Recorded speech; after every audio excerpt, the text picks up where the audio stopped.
Hello po, Idol Rapitul po. Ako nga po pala si Michelle De La Paz, isang supporters mo po at solid tagahanga mo po sa lahat ng iyong kabutihang ginagawa at talaga naman pong sobrang idolo kita. At hindi ko po inakala sa buhay ko, Idol Rapitul po, na darating ang araw na ako mismo ay lalapit sa iyong programa. Dahil ako lang po talaga ay laging nanonood ng iyong mga programa at talagang addict, no, sa mga ipinapalabas mong pagtulong at pagdedepend sa mga taong naaapi. At yun po yung isang bagay na hinangaan kita, Idol Rapi, at gusto ko sanang sundan sa aking buhay. Hanggang sa ito na nga po, dumating na sa punto ng aking buhay na hindi ko naakala na ako yung magrereklamo din sa'yo. At sa oras po na to, gusto ko po sanang ireklamo sa'yo ang tatlong kababayan ko na dalawa po ay nandito sa Japan at ang isa po ay nandun sa Lebanon. So, siya po ay si Macario Marita Ileto. Ayan, isa po natin siyang kababayan at Pilipina na nakatira dito sa Japan.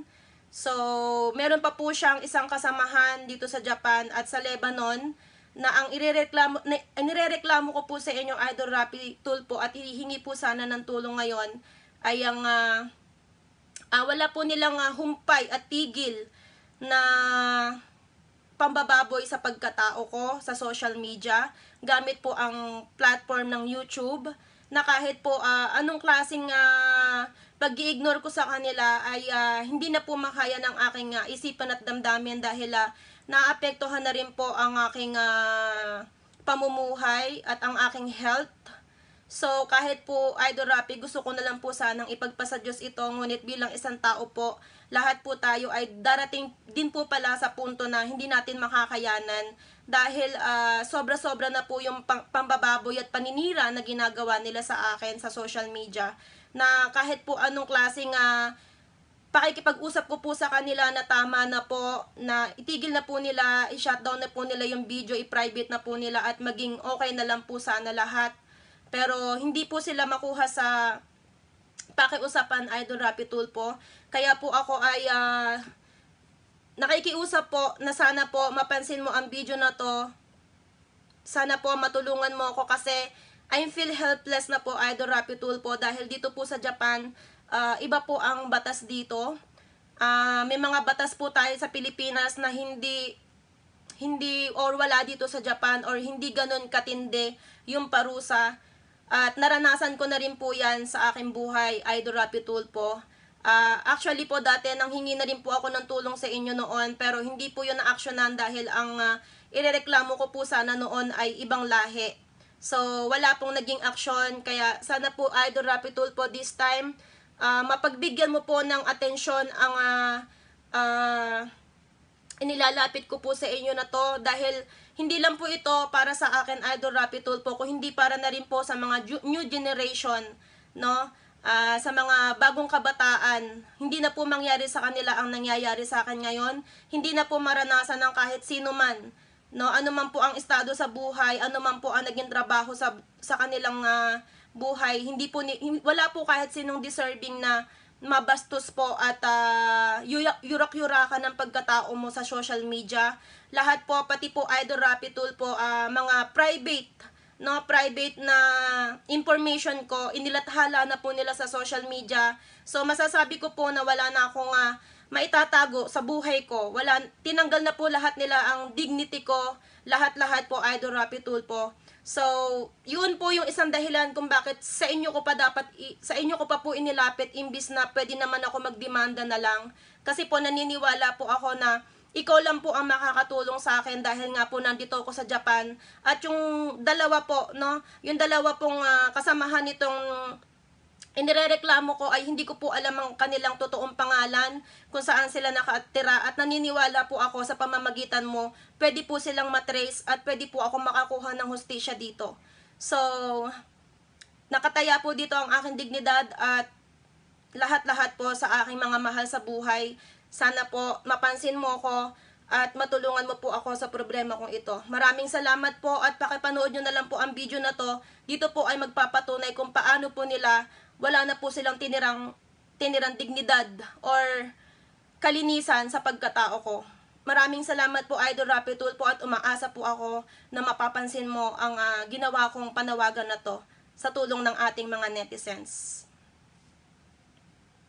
Mamaya bilang kaya, mamaya i-report sa pulis, siya pa mauna. Paano siyang mag-report? Kanila komento, wala yan. Ano yung kapatan nila, toilet paper? Nalimut ako kumuha. Sabi niya, naalala ko noon uubusin niya raw lahat ng pera niya. Sabi niya,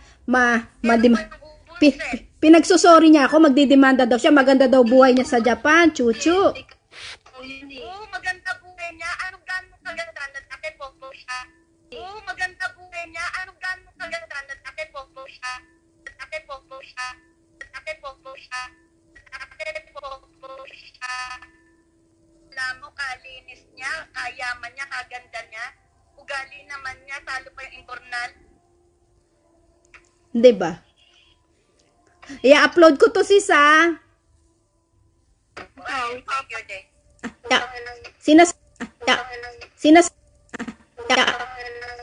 Sinasabi ko sa inyo dahil baka ayoko naman na ina-upload ko, hindi nyo alam. O, diba? Vlogger yung lola nyo. Yung mga drama niya, alam mo po, hindi tama ngayon. Ha? Bakit? Nagpaanak lang siya para hindi siya Pilipinas? Bakit? Nagpaanak lang siya para hindi siya Pilipinas? Bakit? Nagpaanak lang siya para hindi siya Pilipinas?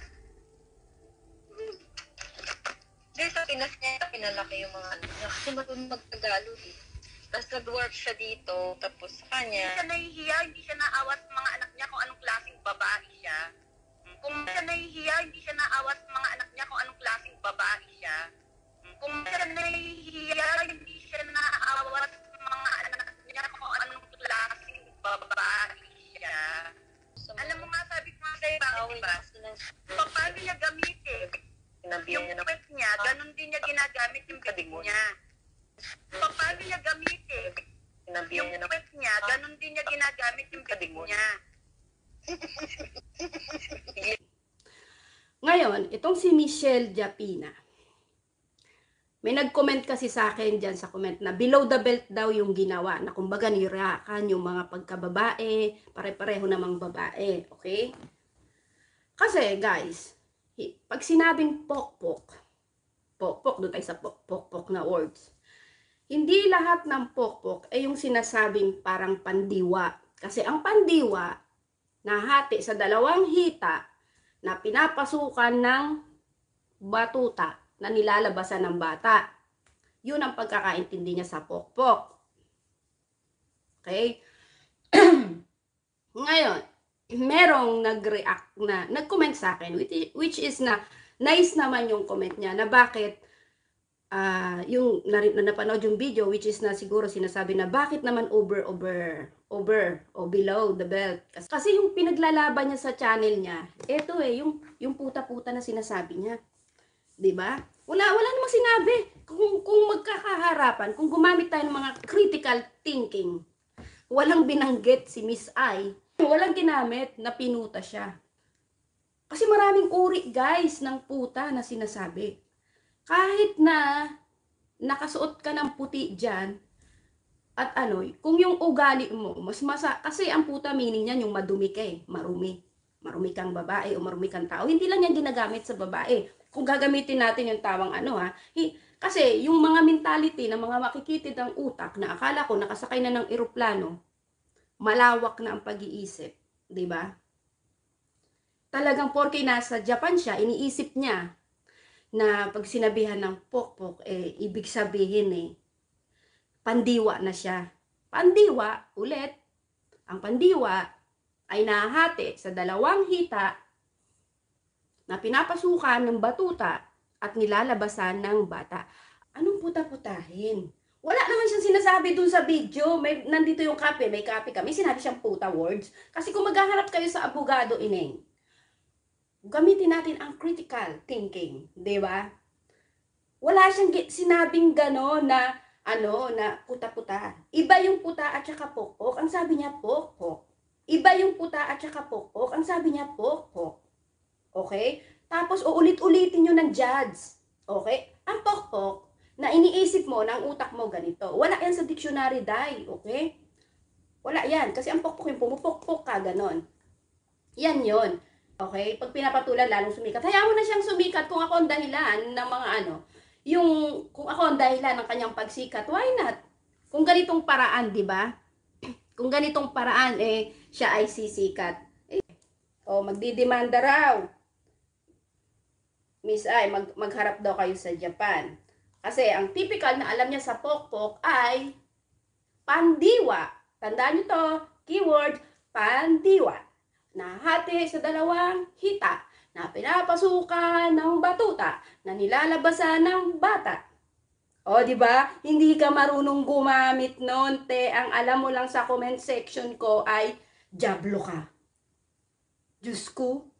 At least yung pokpok, pag nagsabihan kang pokpok, medyo may pag-asa ka pang tumino. Pero yung sabihin mo kung jablo, ba? Ay, grabe.